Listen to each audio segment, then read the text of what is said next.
Friends, नमस्कार। स्वागत है आपका आपके अपने यूनिक एसडी सेंटर के ऑनलाइन क्लास में। तो चलिए शुरू करते हैं आज का अपना वीडियो, जिसमें हम बहुत ही अच्छी चीजें पढ़ने वाले हैं, बहुत ही इम्पोर्टेंट, जो कि हमारे आगे के लिए भी बहुत ही जरूरी होंगी। आपने एटॉमिक नंबर का नाम तो सुना ही होगा, जो कि हमारे पीरियोडिक टेबल की फंडामेंटल प्रॉपर्टी है। मतलब मूल गुण यही, जो हमारी पीरियोडिक टेबल बनी हुई है वो एटॉमिक नंबर उसका बेस है। ठीक है, तो हम उसी एटॉमिक नंबर के बारे में पढ़ेंगे, जानेंगे कि हाँ एटॉमिक नंबर हम कैसे निकालते हैं, किसको हम एटम के किस हिस्से को हम एटॉमिक नंबर कहते हैं। इसी में दो महत्वपूर्ण टॉपिक आते हैं, जिनका नाम है आइसोबार और आइसोटॉप, यानी संभारिक और समस्थानिक। तो हम उनको भी देखेंगे, उन सभी के एग्जाम्पल्स भी देखेंगे। तो चलिए शुरू करते हैं हम अपना पहला टॉपिक, जिसका नाम है एटॉमिक नंबर, यानी कि परमाणु संख्या। तो बात करें ये परमाणु संख्या क्या होती है, तो मैंने बताया कि जो परमाणु संख्या है वो हमारे जो मॉडर्न पीरियोडिक टेबल है उसका मूल प्रॉपर्टी, यानी उसका बेस है। जो हमारी पीरियोडिक टेबल बनी हुई है मॉडर्न, उसको एटॉमिक नंबर के ही आधार पे अरेंज किया गया है। जबकि जो हमारी पुरानी पीरियोडिक टेबल थी वो किस पे था, वो हमारा था परमाणु द्रव्यमान, यानी एटॉमिक मास पे। तो हम बात करते हैं अपने एटॉमिक नंबर की। देखिए, सबसे पहले हमें एटम के बारे में कुछ चीजें पता चल चुकी हैं। किसके खोज से? थॉमसन के मॉडल से और रदरफोर्ड के परमाणु मॉडल से। तो रदरफोर्ड के परमाणु मॉडल के बाद ही हमको ये atomic number, atomic mass, isobar, isotope ये पढ़ने हैं। ठीक है, तो देखिए रदरफोर्ड ने तो हमको बता दिया था न्यूक्लियस के बारे में कि हाँ न्यूक्लियस होता है, इलेक्ट्रॉन्स उसके चारों तरफ चक्कर लगाते हैं, न्यूक्लियस के अंदर प्रोटॉन होता है।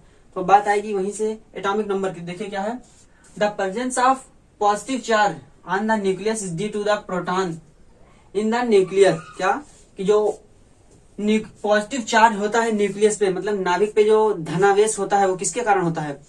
वो होता है is due to the protons in the nucleus. वो प्रोटॉन के कारण, जो प्रोटॉन न्यूक्लियस के अंदर उस छोटे से वॉल्यूम में एकत्रित होते हैं, मतलब कंसंट्रेट होते हैं, उन्हीं के कारण, उन्हीं पे जो धनावेश होता है, उसी के कारण न्यूक्लियस पे भी धनावेश आ जाता है। हम जानते हैं, हमें पता है कि जो प्रोटॉन्स है उस पे पॉजिटिव चार्ज होता है ना, और वही सब प्रोटॉन्स उस न्यूक्लियस में जाके एकत्रित होते हैं। ये छोटा सा न्यूक्लियस जो बनता है, ये किसी एटम का ये न्यूक्लियस होता है, तो प्रोटॉन सब इसी में होते हैं ना, धनावेशित। तो इन्हीं पे जो, इन्हीं चार्जों के कारण, मतलब इन्हीं प्रोटॉन्स के कारण ही इस न्यूक्लियस पे पॉजिटिव चार्ज आ जाता है। ठीक है, तो आगे क्या लिखा हुआ देखिए, the charge on the proton is equal but opposite to that of electrons. मतलब जो चार्ज इलेक्ट्रॉन पे होता है उसी का जस्ट अपोजिट, यानी कह सकते हैं उसी का उल्टा। अगर इलेक्ट्रॉन पे निगेटिव चार्ज है तो प्रोटॉन पे जस्ट पॉजिटिव चार्ज। जो कितना होता है देखिए, जो इलेक्ट्रॉन पे हमारा चार्ज होता है वो होता है -1.6 क्रॉस 10 की पावर -19 कूलम, ये होता है ना। लेकिन ये कह रहा है कि the charge on the proton is equal, इसके बराबर तो होगा, क्वांटिटी तो बराबर होगी, but opposite to that of electron, मतलब इलेक्ट्रॉन के जस्ट अपोजिट होगा। अगर इलेक्ट्रॉन पे यहाँ पे माइनस चार्ज हो रहा है तो प्रोटॉन कितना होगा? प्लस चार्ज होगा, प्लस 1.6 क्रॉस 10 की पावर -19 कूलम। यही कहना चाहता है एटॉमिक नंबर में कि जो चार्ज होता है प्रोटॉन पे वो इलेक्ट्रॉन के जस्ट विपरीत और उसके बराबर मैग्नीट्यूड में उसके बराबर होता है। ठीक है, तो ये रहा। फिर अब बात करते हैं, हमारी जो हेडिंग हमने डाली है, जो हमारा टॉपिक है एटॉमिक नंबर की, परमाणु संख्या क्या होती है। तो देखिए क्या लिखा गया, the number of protons present in the nucleus is equal to atomic number. देखिए, the number of protons present in the nucleus is equal to the atomic number. मतलब ये कहना चाहता है कि जो जितने भी प्रोटॉन्स उस न्यूक्लियस के अंदर एकत्रित होंगे, उन्हीं प्रोटॉन्स की संख्या को हम उस एटम का एटॉमिक नंबर बोलेंगे। देखिए है ना, द नंबर ऑफ प्रोटॉन्स मतलब जो संख्या है प्रोटॉन्स की, प्रेजेंट इन द न्यूक्लियस यानी नाभिक में जो उपस्थित हैं, is equal to atomic number, वह परमाणु नंबर के बराबर होती है, यानी परमाणु संख्या के बराबर होती है। ठीक, मतलब अगर किसी कहे तो किसी, अगर कोई नाभिक है, मान लीजिए किसी नाभिक में, ये मान लीजिए कोई नाभिक है, इसमें प्रोटॉन की संख्या मान लेते हैं हम 2 है, मान लेते हैं कोई भी 2 है प्रोटॉन्स, तो इसका एटॉमिक नंबर कितना होगा?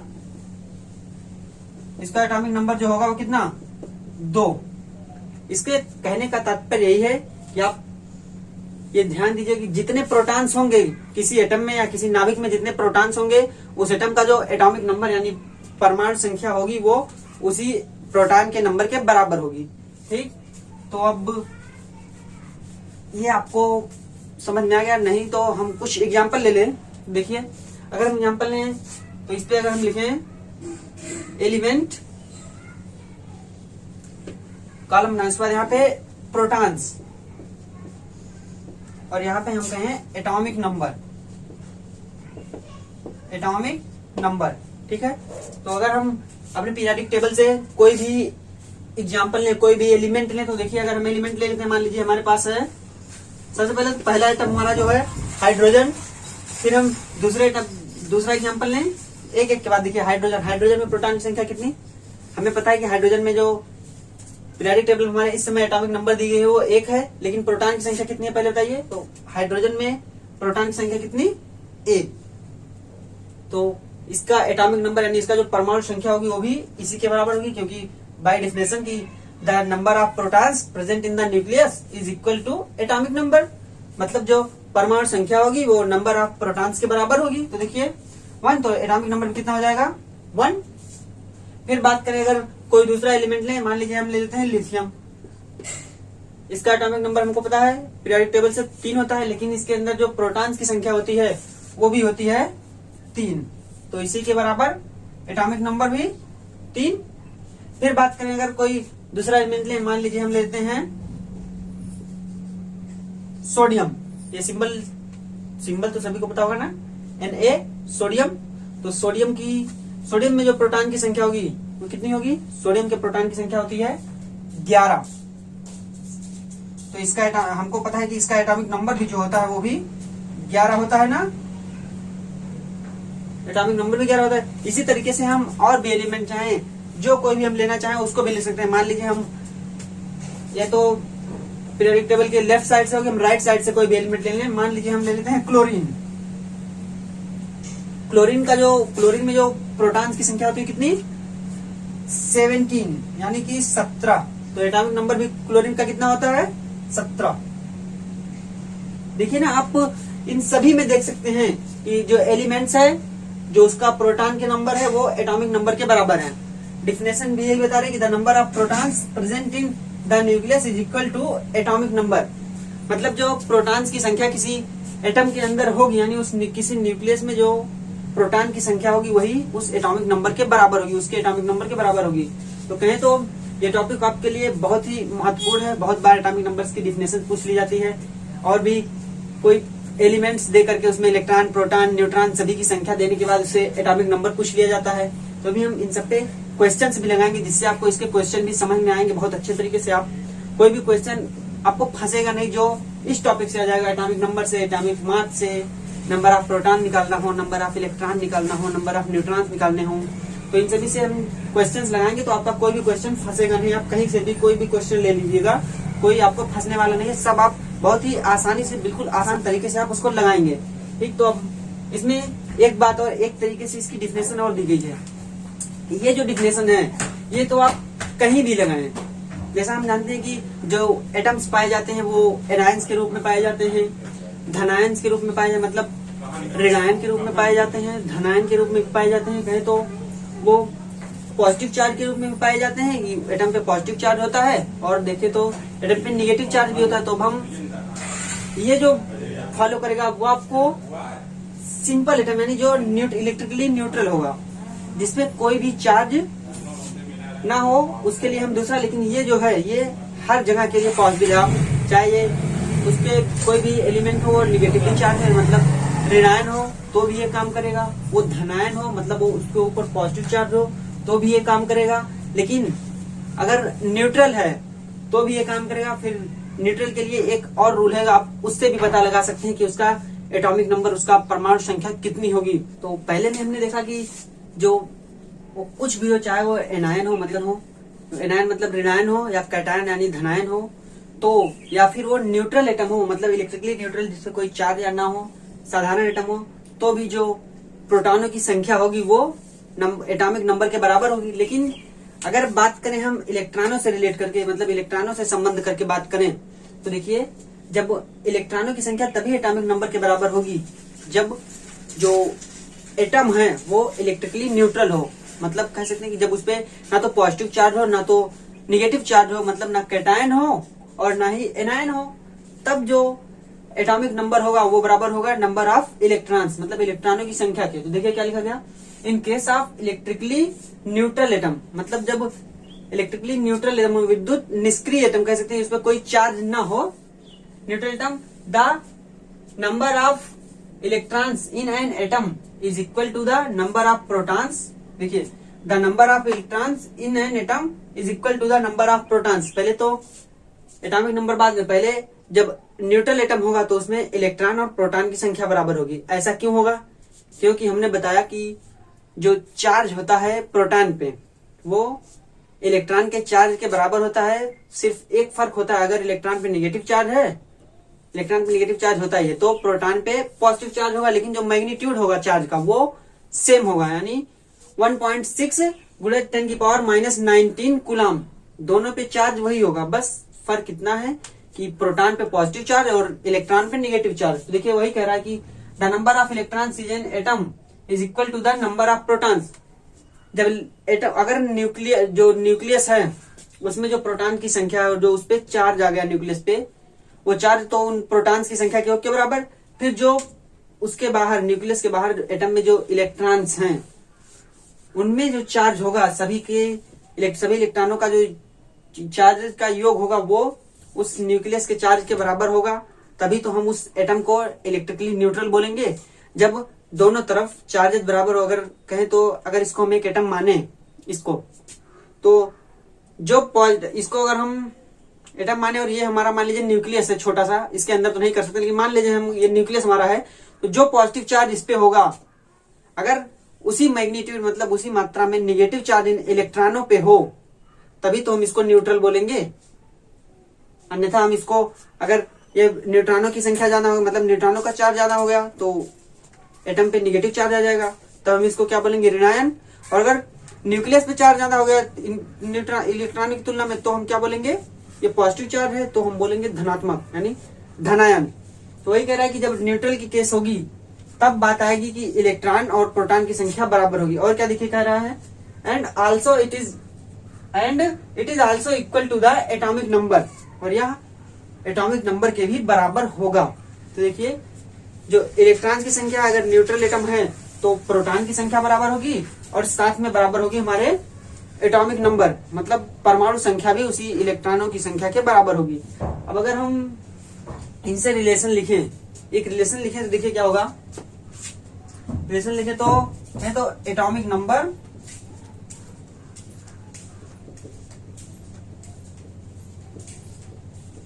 इज इक्वल टू, हम क्या कह सकते हैं, एटॉमिक नंबर, पहले तो हम कहें एटॉमिक नंबर जो होगा वो बराबर किसके, number of protons in nucleus, कहें तो क्या, number of protons in nucleus, number of protons in nucleus. एक तो ये बात हमारे सामने आई निकल के पहले वाली डिफिनेशन से कि जो एटॉमिक नंबर होगा वो नंबर ऑफ प्रोटॉन्स के बराबर होगा। फिर ये दूसरी जो हमने लिखी, इससे क्या आई डिफिनेशन, देखिए एटॉमिक नंबर बराबर होगा किसके, नंबर ऑफ इलेक्ट्रॉन्स फिर इन न्यूट्रल एटम, कहेंगे ना, इन neutral atom, electrons in neutral atom. लेकिन यहाँ पे और एक चीज लिख दो, number of protons in nucleus in an atom.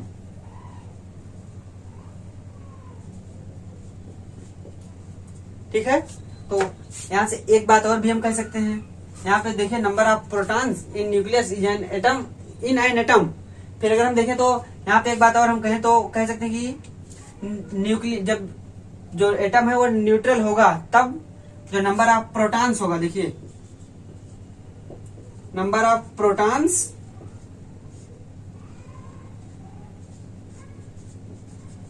Is equal to क्या होगा, number of electrons.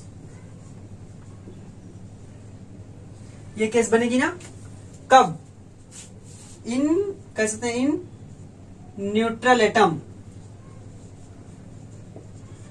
In neutral atom, मतलब जब कोई न्यूट्रल एटम होगा तब की केस में हम कहेंगे नंबर ऑफ प्रोटॉन्स और नंबर ऑफ इलेक्ट्रॉन्स दोनों बराबर हैं। और क्या जो एटॉमिक नंबर है वो देखिए क्या कह रहा है, एटॉमिक नंबर जो है वो हमारा किसके बराबर होगा, पहले तो एटॉमिक नंबर बराबर number of protons in nucleus in an atom, मतलब जो एटॉमिक नंबर परमाणु संख्या होगी वो न्यूक्लियस में उपस्थित प्रोटॉन्स की संख्या के बराबर। फिर क्या कर रहा है, number of electrons in neutral atom, बात यहाँ पे यही डिफरेंस है। देखिए न्यूट्रल एटम की बात यहाँ पे होगी, तब हम कहेंगे कि जो एटॉमिक नंबर हमारा है वो बराबर है किसके, वो बराबर हमारे नंबर ऑफ इलेक्ट्रॉन्स यानी इलेक्ट्रॉनों की संख्या के बराबर है। इसको कहें तो इसको बोलते हैं परमाणु संख्या। देखिए इसको कहते हैं परमाणु संख्या।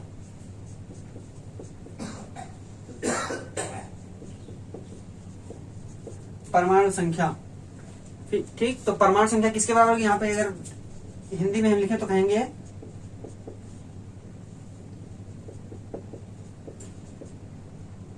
परमाणु संख्या बराबर इलेक्ट्रॉनों, पहले तो कहें प्रोटॉनों की संख्या बराबर प्रोटॉनों की संख्या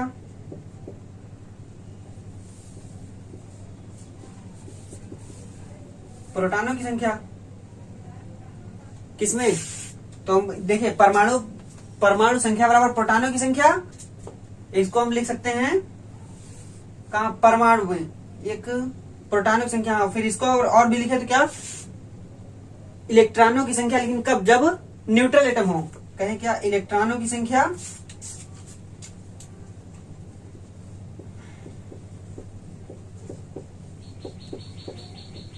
इलेक्ट्रॉनों की संख्या, यहां पे कहें तो न्यूट्रल एटम में, न्यूट्रल एटम, और यहाँ पे तो वही है कोई भी एटम हो, बस एटम होना चाहिए, ठीक है। अब अगर हम इस पे भी एक एग्जाम्पल देखें तो देखिए वो एग्जाम्पल क्या होगा, यहीं पे देख लेते हैं छोटे में ही। देखिए अगर हमने यहाँ पे एलिमेंट हम कहें एटम कह दें, चलिए एटम, ठीक है। फिर यहाँ पे क्या प्रोटॉन्स, प्रोटॉन्स, और यहाँ पे कहें इलेक्ट्रॉन्स, इलेक्ट्रॉन्स इधर लिख देते हैं हम, इसको यहाँ पे लिखते हैं। देखिए यहाँ पे एटॉमिक नंबर, एटॉमिक नंबर, तो अब हम कोई एटम लें, तो मान लीजिए हम एटम ले लेते हैं, हमने पिछले एग्जाम्पल में हाइड्रोजन लिया था, इस बार हम लेते हैं, मान लेते हैं मैग्नीशियम Mg, इसका एटॉमिक नंबर कितना है, पीरियोडिक टेबल से है नंबर 12, ठीक। तो इसमें जो जब न्यूट्रल की केस है, न्यूट्रल केस की बात हम कर रहे हैं, तब देखिए क्या है, प्रोटॉनों की संख्या भी कितनी होगी 12, और इलेक्ट्रॉनों की संख्या भी होगी 12, ठीक। फिर हम अगर कोई और दूसरा एग्जांपल लें तो हम कह सकते हैं फ्लोरीन ले लें, इसका एटॉमिक नंबर कितना है, फ्लोरीन का एटॉमिक नंबर 9, तो इसके केस में भी जो इलेक्ट्रॉनों की संख्या होगी वो भी होगी 9, और प्रोटॉनों की संख्या भी होगी 9, ठीक। और अगर अब हम कोई अलग ले लेते हैं, कोई न्यूट्रल एटम के बजाय दूसरा कुछ ले लेते हैं, धनायन, मान लीजिए हम ले लें धनायन ले लें, अगर हम लिथियम मान लीजिए लेते हैं, लिथियम Li, इसका जो एटॉमिक नंबर होगा, इस पे मान लीजिए एक चार्ज ले लेते हैं, 1+ चार्ज है, तो अब यहाँ पे बात आएगी इसका एटॉमिक नंबर कितना है, एटॉमिक नंबर तो कभी नहीं चेंज होगा, तो क्या कहा गया, लिथियम का एटॉमिक नंबर पहले कितना होता है 3, पीरियोडिक टेबल से बताइए 3।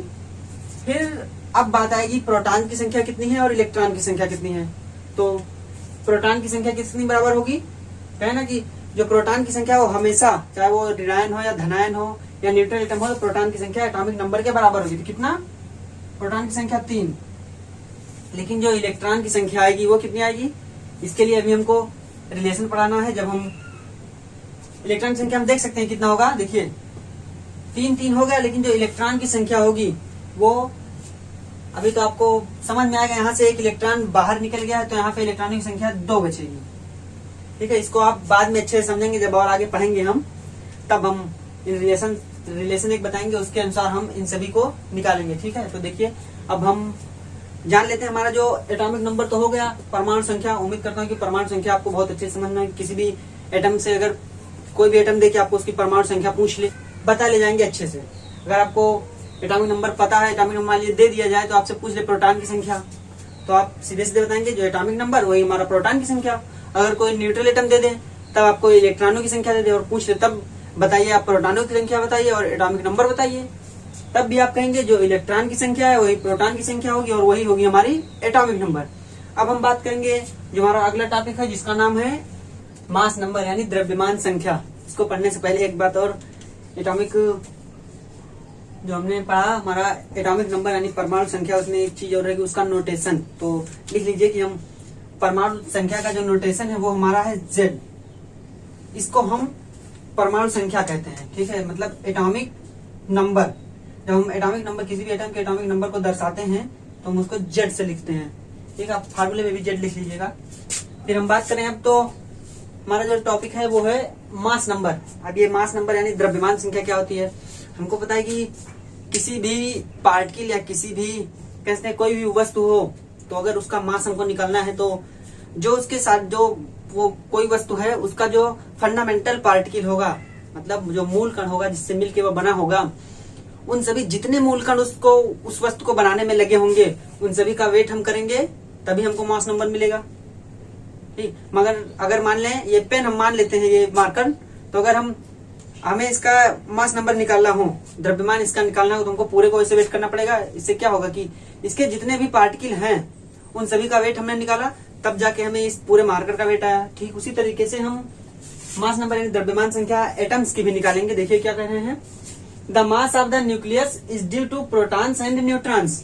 मतलब किसी एटम के जो न्यूक्लियस का मास होता है वो क्यों होता है, due to protons and neutrons, क्योंकि हमें पता है कि जो न्यूक्लियस बना होता है वो किसका, न्यूट्रॉन का और प्रोटॉन का, जिसमें प्रोटॉन पॉजिटिवली चार्ज और न्यूट्रॉन न्यूट्रल होता है, उस पर कोई चार्ज नहीं होता। तो यही करें कि जो किसी न्यूक्लियस का मास होगा, मतलब किसी नाभिक का जो द्रव्यमान होगा वो किसके कारण होगा, उसमें उपस्थित जो प्रोटॉन है वो और जो उसमें न्यूट्रॉन एकत्रित हैं उन्हीं के कारण जो इसका मास होगा वो न्यूक्लियस का इसी के कारण होगा। फिर क्या, they are collectively called nucleons, मतलब उन साथ में उनको जो प्रोटॉन्स और न्यूट्रॉन्स हैं न्यूक्लियस में उसी को हम बोलते हैं न्यूक्लियंस। देखिए क्या बोलते हैं,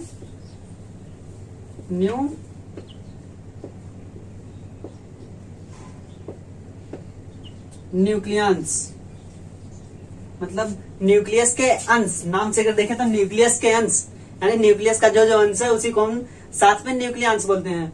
तो यही कहने की जो प्रोटॉन होंगे न्यूक्लियस में और जो साथ में न्यूट्रॉन होंगे यही हमारा जो द्रव्यमान बनेगा, मतलब जो हमारा मास नंबर बनेगा वो यही बनेगा, प्रोटॉन का द्रव्यमान और न्यूक्लियस का द्रव्यमान, इन्हीं के कारण होता है द्रव्यमान। तो इसी को हम यही जितने उपस्थित होंगे वैसे ही हम इसका मास नंबर निकालेंगे। तो देखिए आगे क्या कह रहे हैं, ये तो बात हुई कि न्यूक्लियंस क्या होते हैं, तो हमने जाना न्यूक्लियंस वही होते हैं जो न्यूक्लियस के अंदर जो पार्टिकल उपस्थित होते हैं उन्हीं को हम न्यूक्लियंस बोलते हैं। तो आगे क्या है, देखिए जो मास नंबर की बात आई कि मास नंबर होता क्या, तो मास नंबर को हम जब डिफाइन करेंगे तो इसी तरीके से देखिए, the total number of nucleons is termed, क्या कर रहा है, the total number of nucleons is termed as mass number of the atom, मतलब जो टोटल नंबर ऑफ न्यूक्लियंस हैं उसी को हम मास नंबर बोलेंगे। तो अगर कोई जितनी संख्या प्रोटॉन की हो और जितनी न्यूट्रॉन्स की हो इनको जोड़ दें तो ये पूरा हमारा क्या कहलाएगा, मास नंबर, ये पूरा हमारा कहलाएगा मास नंबर, मतलब द्रव्यमान संख्या। इन्हीं दोनों को हम जोड़ेंगे द्रव्यमान संख्या हमारी मिलेगी। फिर इसका हम फार्मूला लिख लेते हैं कि इस पे कौन से फार्मूले के थ्रू हम द्रव्यमान संख्या निकालेंगे। इसका नोटेशन जो देखिए दिया गया, यहाँ पे मैंने ए लिखा है कैपिटल ए, यहाँ पे भी कैपिटल ए, मतलब मास नंबर नोटेशन होगा। हम किसी चीज से नोट करेंगे ना, मतलब उसको नोटिस करेंगे कि हाँ अगर हमको कहीं शॉर्टली लिखना हो तो हम क्या मास नंबर पूरा लिखेंगे, नहीं, हम सिर्फ ए बना दें तो हमारा मास नंबर, जेड बना दें तो हमारा जो हमने पढ़ा एटॉमिक नंबर यानी परमाणु क्रमांक या परमाणु संख्या कहें, और ए बनाया तो हमने मास नंबर या द्रव्यमान संख्या। तो अब हम इसका जो फार्मूला है उसको लिखने की किस तरीके से फार्मूला दिया गया कि जिसे हम इसको भी निकाल लें, मतलब मास नंबर भी निकाल लें, प्रोटॉन की संख्या भी निकाल लें, न्यूट्रॉन की संख्या भी निकाल लें, और साथ में ही हम इलेक्ट्रॉन की भी संख्या निकालेंगे। तो मास नंबर की पूरी डिफिनेशन यानी पूरी परिभाषा देखने के बाद हम एक निष्कर्ष पे निकले हैं, जिससे हमने फार्मूला बनाया है। मतलब एक किताब में फार्मूला बनाया, किताब में फार्मूला लिखा गया है। तो वही देखिए क्या कह रहे हैं कि मास नंबर यानी द्रव्यमान संख्या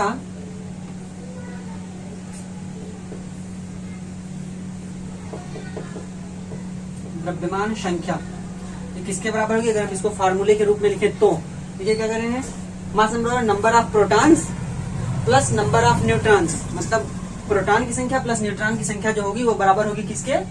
मास नंबर के। तो अगर हम इससे लिखे क्या देखिए लिख सकते हैं, ए बराबर क्या होगा? प्रोटॉन की संख्या P प्लस न्यूट्रॉन की संख्या N। ये एक फार्मूला निकला हमारा, देखिएगा एक ही ये निकला। फिर आगे चले तो क्या दूसरे फार्मूले में कह रहा है, number of electrons plus number of neutrons. इससे देखिए क्या हमारा दूसरे वाले से निकला, देखिए नंबर ऑफ इलेक्ट्रॉन्स मतलब E और प्लस यहाँ हम लिखे A के बराबर इलेक्ट्रॉन्स प्लस न्यूट्रॉन्स। तो देखेंगे दूसरा फार्मूला हमारा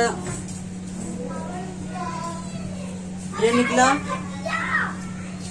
ये हमारा दूसरा फार्मूला निकला। अब तीसरे फार्मूले पे जो देखिए क्या कर रहा है, atomic number Z plus number of neutrons, मतलब परमाणु संख्या फिर न्यूट्रॉनों की संख्या। तो देखिए क्या होगा, इससे हम फार्मूला निकालें तो क्या होगा हमारा ए तो हमारा एटॉमिक नंबर दर्शा रहा है, इसके तो एटॉमिक नंबर कितना Z प्लस न्यूट्रॉनों की संख्या N। ये हमारा 3 फार्मूला। अब देखिए ये तीनों फार्मूले हमारे किससे आए? हमने मास नंबर की डिफिनेशन देखी, उस मास नंबर की डिफिनेशन मतलब द्रव्यमान संख्या की जो परिभाषा थी उससे हमारे ये 3 फार्मूले निकल के आए। ये 3 फार्मूले बहुत ही जरूरी हैं, आपको हर समय याद होने चाहिए 3 फार्मूले। इसी से आप कोई भी कंपटीशन के पेपर में आप बैठिए तो उसमें एक आध दो क्वेश्चन जरूर मिल जाएंगे। आईआईटी में बैठिए या नीट के पेपर में बैठिए तो एक क्वेश्चन तो हर हाल में इस फार्मूले से आ जाता है, ठीक है। तो इसमें क्या एक चीज आप कॉमन देखेंगे, तीनों के तीनों फार्मूले में एक चीज आपको कॉमन मिलेगी, क्या? जो है नंबर ऑफ न्यूट्रॉन्स। आप तीनों में देख रहे हैं नंबर ऑफ न्यूट्रॉन्स, यहाँ भी देखिए N और N, मतलब जो न्यूट्रॉनों की संख्या है उसको हर हाल में जोड़ना पड़ेगा। कब? जब हमको मास नंबर निकालना हो, मतलब जब हमको द्रव्यमान संख्या की जरूरत पड़ेगी तो हमें ये पक्का पता है कि हमको न्यूट्रॉनों की संख्या पता होनी चाहिए, तभी हम मास निकाल सकते हैं। फिर चाहे हमको और जो चीजें बच रही क्या, प्रोटॉन्स, इलेक्ट्रॉन्स और एटॉमिक नंबर, इनमें से कोई एक ही पता हो, चाहे हमको इलेक्ट्रॉन की संख्या पता हो, चाहे प्रोटॉन की संख्या पता हो, या हमको एटॉमिक नंबर पता हो, तो हम मास नंबर मतलब द्रव्यमान संख्या को निकाल सकते हैं। तो देखिए इससे एक चीज और आएगी, इन सभी फार्मूलों को अगर उल्टा किया जाए, फार्मूले को अगर रिवर्स करें, हमको नंबर ऑफ न्यूट्रॉन्स निकालने हो, देखिए क्या होगा, यहाँ पे देखिए नंबर ऑफ न्यूट्रॉन्स निकालने तो N इक्वल टू कितना, ए तो है एटॉमिक मास, तो मतलब मास नंबर है ए, इसमें से माइनस क्या होगा Z। यानी किसी भी फार्मूले में देखें, यहाँ पे अगर हम देखें हमको नंबर ऑफ न्यूट्रॉन्स निकालने हो तो कितना होगा, ए माइनस नंबर ऑफ प्रोटॉन्स। यहाँ पे देखिए अगर हमको न्यूट्रॉन्स निकालना हो तो कितना, ए माइनस सी, मतलब ए तो मास नंबर लेकिन ई नंबर ऑफ इलेक्ट्रॉन्स, और यहाँ पे N number of neutrons, A mass number और Z एटॉमिक नंबर मतलब परमाणु संख्या। इससे हम अब तो आपको इतना तो समझ में आ गया होगा कि अगर हमको ये 3 फार्मूले पता हैं तो हम number of neutrons, atomic number, number of electrons, number of protons या मास नंबर सब कुछ निकाल सकते हैं पूरे से। तो इन तीनों फार्मूलों को अच्छे से रट लीजिएगा, और ये चीजें भी ध्यान दीजिएगा कि जो number of protons, number of electron, number of मतलब एटॉमिक नंबर जो भी है, ये कब आपस में तीनों बराबर होंगे। ये अवस्था है कि तब जब ये न्यूट्रल होंगे, मतलब कोई भी एटम जब न्यूट्रल होगा उस केस में ये तीनों चीजें आपस में बराबर होंगी, ठीक। अगर न्यूट्रल नहीं है तो जो इलेक्ट्रॉन की संख्या है वो बराबर नहीं होगी, एटॉमिक नंबर और प्रोटॉन की संख्या बराबर होगी, लेकिन जो इलेक्ट्रॉन की संख्या है वो बराबर नहीं होगी, चाहे वो ऋणायन हो या धनायन, इलेक्ट्रॉन की संख्या हमेशा डिफरेंट होगी। इन केस इलेक्ट्रिकली न्यूट्रल, मतलब जब इलेक्ट्रिकली न्यूट्रल होंगे तब सभी की संख्या बराबर होगी, मतलब प्रोटॉन, इलेक्ट्रॉन और एटॉमिक नंबर सभी बराबर होंगे। तो अब ये पूरा हमारा टॉपिक था मास नंबर और यानी द्रव्यमान संख्या और एटॉमिक नंबर अर्थात परमाणु संख्या। ये टॉपिक हमारा खत्म होता है। अब हम बात करते हैं कि किसी का नोटेशन यानी हम किसी को कैसे हम डिनोट करें। कोई भी एटम अगर हमको दिया गया हो तो हम डिनोट कैसे करें कि कौन सा एटॉमिक नंबर होगा और कौन सा मास नंबर होगा। तो देखिए, हम अगर किसी को डिनोट करने के लिए कोई भी एटम लें तो उसको डिनोट हम कैसे करेंगे। मान लीजिए हम जनरली कोई भी किसी भी सिंबल से हम उसको दर्शा सकते हैं। जनरली जो आल बुकों में मतलब सभी किताबों में दर्शाया जाता है, ज्यादातर टीचर पढ़ाते हैं वो यही पढ़ाते हैं कि उसको हम कैपिटल एक्स से इस तरीके से दर्शाते हैं। कोई भी एटम हो उसको हम ऐसे दर्शा सकते हैं। फिर हम जो इसका एटॉमिक नंबर और मास नंबर लिखेंगे वो कैसे लिखेंगे। देखिए, जब हम यहाँ पे लिखेंगे तो ये हमारा होगा एटॉमिक नंबर, ठीक है। हम कहीं भी लिखें तो ये हमारा एटॉमिक नंबर होगा और ऊपर हम लिखेंगे ए, मतलब ये एस किसको दर्शा रहा है, मास नंबर को। देखिए, ये हमारा है मास नंबर यानी द्रव्यमान संख्या और ये हमारा क्या दर्शा रहा है, एटॉमिक नंबर मतलब परमाणु क्रमांक, परमाणु संख्या कहें या परमाणु क्रमांक। और ये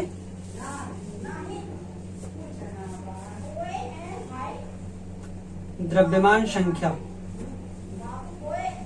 अब अगर आपको ये नोटेशन आप देख लीजिएगा कि किस तरीके से हम दर्शाते हैं किसी भी एटम को। फिर अब इसको आपने अच्छे से जान लिया है तो अब हम चलते हैं हमारा जो अगला टॉपिक होगा जिसका नाम है समस्थानिक और संभारिक, मतलब आइसोटॉप और आइसोबार। तो हम सबसे पहले अपनी हेडिंग डालेंगे आइसोबार। हमारा टॉपिक है आइसोबार अर्थात संभारिक। तो संभारिक क्या होते हैं, अगर हिंदी में नाम से देखें तो संभारिक, भार मतलब भार वेट, तो सम मतलब समान। तो कह सकते हैं कि संभारिक समान भार रखने वाले को हम बोलेंगे संभारिक। लेकिन ये समान भार रखेंगे कैसे, कौन से रखेंगे, देखिए उसको डिफिनेशन। और आइसोबार, तो आइसो का मतलब होता है, ये ग्रीक वर्ड है, आइसो का मतलब होता है समान और बार का मतलब होता है भार, तो उसी से मिलकर बना है संभारिक। देखिए क्या करे इसकी परिभाषा, isobars are the atoms with same mass, देखिएगा with same mass number but different atomic number. देखिए क्या करें डिफिनेशन, डिफिनेशन करेगी isobar are the atoms with same mass number but different atomic number. मतलब हम समभारिक उसी को बोलेंगे, उसी उन एटम्स को हम समभारिक बोलेंगे, किसी एक को समभारिक बोलेंगे नहीं। भाई अकेला है तो उसमें तुलना तो हम किसी से कर नहीं सकते, जब एक से अधिक हो तभी तो हम उसकी तुलना कर सकते हैं। मान लीजिए कोई भी हो, कोई एक पर्सन हो, आप खुद हो, आपकी अकेले तो तुलना हो नहीं सकती। आप तो अपने में खुद यूनिक हैं, आपकी तुलना किससे होगी, आपके दोस्तों से, आपके सहपाठियों से, आपके क्लासमेट्स से तुलना होगी ना। तो उसी तरीके से किसी एक एटम को तो हम आइसोबार बोलेंगे नहीं, इसलिए एटम्स लिखा हुआ कि देखिए आइसोबार्स आर द एटम्स, मतलब संभारिक व परमाणु होते हैं with same mass number but different atomic number. जो रखे हुए होते हैं क्या, मास नंबर यानी द्रव्यमान संख्या जिनकी सेम होती है, ठीक, जिनकी द्रव्यमान संख्या सेम होती है बट डिफरेंट एटॉमिक नंबर। लेकिन जो उनका परमाणु क्रमांक या उनकी जो परमाणु संख्या होती है वो डिफरेंट होती है। कहें तो कोई भी एटम हो, अगर ढेर सारे एटम्स हैं मान लीजिए और सभी की जो परमाणु संख्या है वो डिफरेंट हो, किसी का 4 हो, किसी का 5 हो, किसी का 6 हो, किसी का 7 हो, लेकिन जो उनकी मास नंबर है, जो उनका द्रव्यमान संख्या हो वो बराबर हो। मान लीजिए सभी के 14 हो गए, जितने भी एटम्स हमने गिनाए 4, 5, 6, 7, उन सभी के जो मास नंबर हैं वो मान लीजिए 14 है, तब हम कहेंगे कि हाँ वो समभारिक हैं। तो कहें तो जो जिनका मास समान होगा, सीधे सीधे देखें तो जिन एटम्स का मास आपस में बराबर होगा और उनके एटॉमिक नंबर यानी परमाणु क्रमांक डिफरेंट होंगे, उन्हीं को हम बोलेंगे आइसोबार यानी समभारिक। अब अगर हम इसके कुछ एग्जाम्पल देखना चाहें तो देखिए, एग्जाम्पल इसके हम कुछ देखना चाहें तो हमारे पास देखिए कार्बन होता है हमारे पास, कार्बन, और एक ले लें हम नाइट्रोजन। तो कार्बन का एटॉमिक नंबर कितना, 6, और कार्बन का जो मास नंबर होता है वो कितना, 14। कार्बन का आप तो जनरली हम जानते हैं कि कार्बन का जो 6 और ये 12, लेकिन आपको बता दें तो कार्बन इस रूप में पाया जाता है, कार्बन पाया जाता है इस रूप में भी और कार्बन पाया जाता है इस रूप में भी। इसको हम बोलते हैं समस्थानिक। इसको भी इसके बाद वाली टॉपिक है समस्थानिक यानी आइसोटॉप्स, उसमें हम देखेंगे। पहले हम इसको देखें। देखिए कार्बन, तो कार्बन का मास नंबर कितना 14, एटॉमिक नंबर कितना 6। और नाइट्रोजन को लें तो नाइट्रोजन का एटॉमिक नंबर कितना होता है 7 और जो इसका मास नंबर होगा वो होगा 14। देखिए एंड इतना, ठीक है। तो इसमें आप देख रहे हैं दोनों में इनके आइसोबार होने का रूल ये फॉलो कर रहे हैं ना, आइसोबार वाली प्रॉपर्टी रख रहे हैं या नहीं। देखिए atoms with same mass number, तो इनका मास नंबर सेम है या नहीं। पहले देखिए 14 यहाँ भी मास नंबर, हमने बताया नोटेशन में कि ऊपर हम मास नंबर लिखते हैं और नीचे एटॉमिक नंबर। तो मास नंबर ये 14 कार्बन का भी और नाइट्रोजन का भी मास नंबर 14।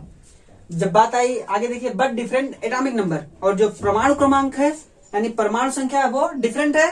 देखिए कार्बन की एटॉमिक नंबर कितना 6 और नाइट्रोजन का एटॉमिक नंबर 7, तो ये दोनों आपस में 6-7 तो बराबर है नहीं, ये डिफरेंट है। 6 भी अलग और 7 भी अलग। तो ये हमारा आइसोबार है दोनों आपस में। अब हम अगर एक आध एग्जाम्पल और लेना चाहें तो उसमें भी हम अपने एग्जाम्पल ले सकते हैं। देखिए क्या बात करें तो आर्गन, ये हमारा क्या है इनर्ट गैस एलिमेंट। आर्गन का एटॉमिक नंबर हमारे पास कितना है देखिए 18 और जो इसका द्रव्यमान संख्या वो कितनी होती है 40 यानी कि 40। इसके साथ अब हम तुलना करना चाहें किसी की, तो देखिए कौन सा एलिमेंट इसके साथ लिखते हैं। हमारे पास हमको पता है कि कैल्शियम जो होता है इसका जो मास नंबर होता है वो होता है 40 यानी 40 और जो एटॉमिक नंबर होता है वो होता है 20। देखेंगे आप ये दोनों एटम्स, आर्गन का एक एटम और एक कैल्शियम का एटम।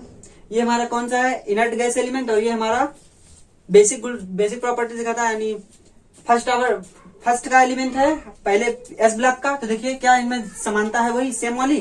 देखिए सेम मास नंबर दोनों का सेम, मतलब 40 यहाँ भी मास नंबर और 40 यहाँ भी मास नंबर। फिर जो इनका एटॉमिक नंबर है वो डिफरेंट होना चाहिए। देखिए 18 यहाँ 20, तो दोनों का एटॉमिक नंबर डिफरेंट हुआ ना।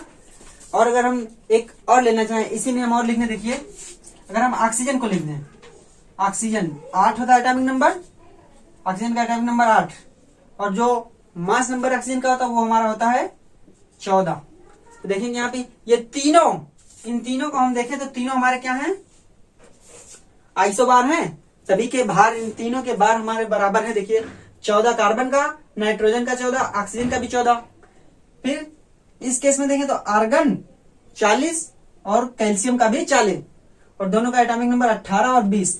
तो इससे संभारिक की डिफिनेशन सभी लोग धारण कर रहे हैं। जो संभारिक की परिभाषा होती है वो दोनों लोग, मतलब दोनों एग्जाम्पल, ये एग्जाम्पल भी और ये एग्जाम्पल भी, दोनों संभारिक की डिफिनेशन को फॉलो कर रहे हैं।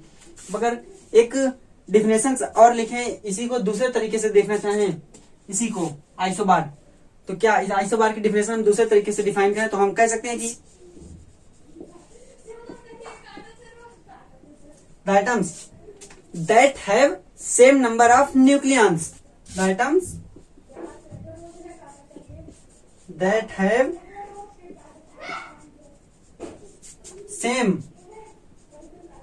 the atoms that have same number of nucleons।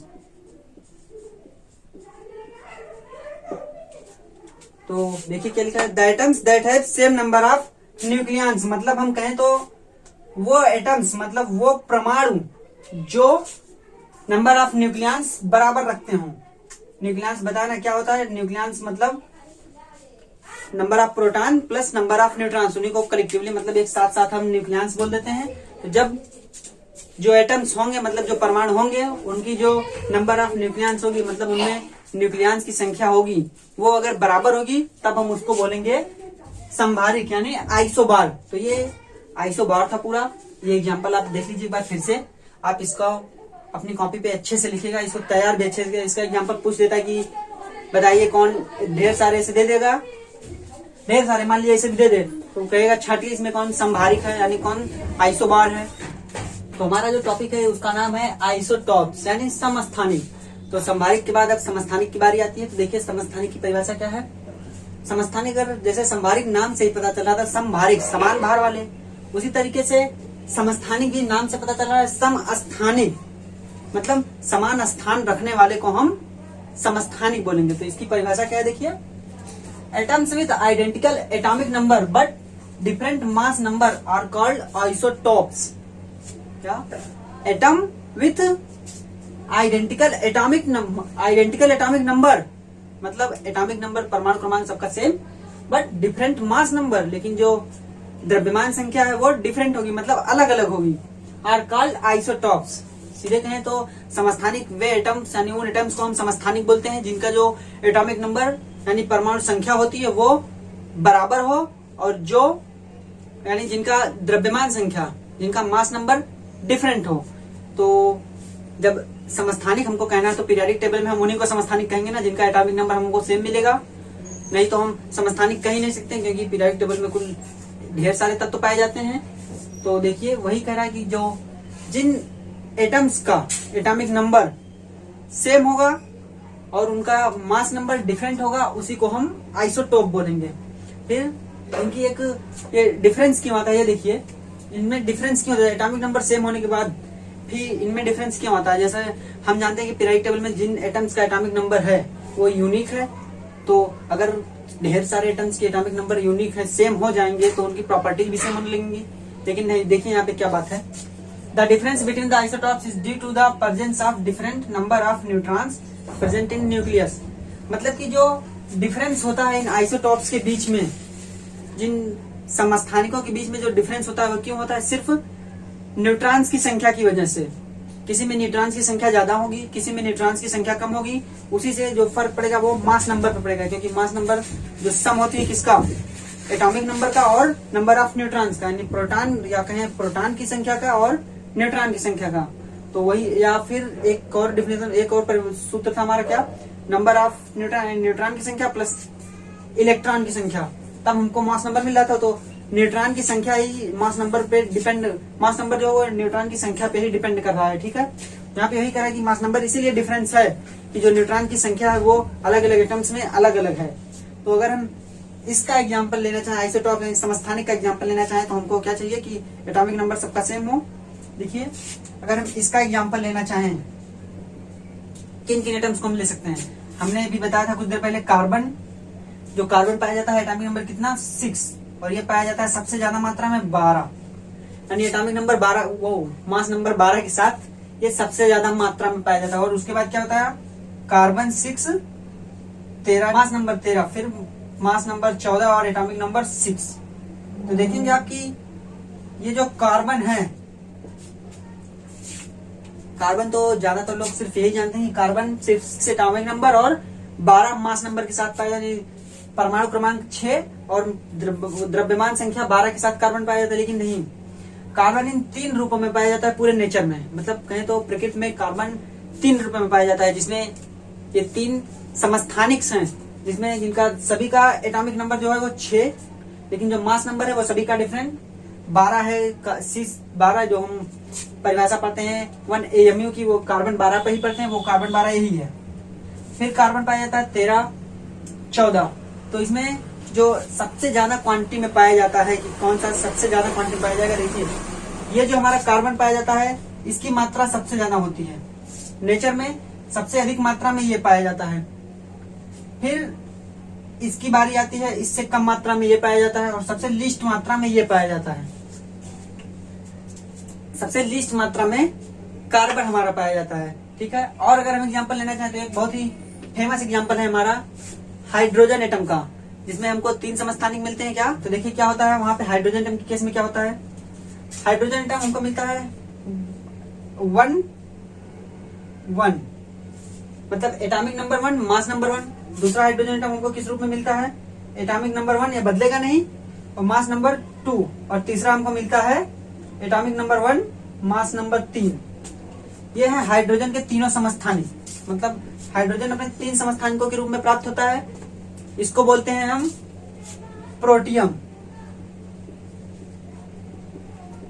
Protium इसको बोलते हैं हम, इसको हम बोलेंगे ड्यूटीरियम, ड्यूटीरियम, और इसको बोलते हैं हम ट्राइटियम, ट्राइटियम। हिंदी में भी इनको हम यही बोलते हैं, देखिए हिंदी में भी हम इनको वही बोलते हैं, प्रोटियम, ड्यूटीरियम और इसी को ट्राइटियम।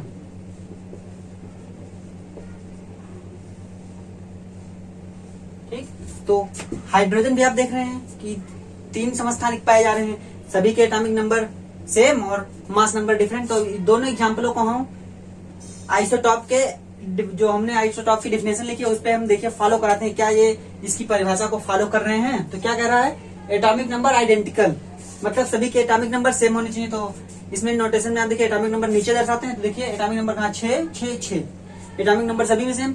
यहाँ देखिए 1 1 1, तीनों में एटॉमिक नंबर सेम। फिर क्या कह रहा है, डिफरेंट मास, यानी मास नंबर जो है परमाणु जो द्रव्यमान संख्या है वो डिफरेंट यानी अलग अलग होनी चाहिए। तो इसमें देखिए मास नंबर कितना 12, इसमें मास नंबर कितना 13, इसमें मास नंबर कितना है 14।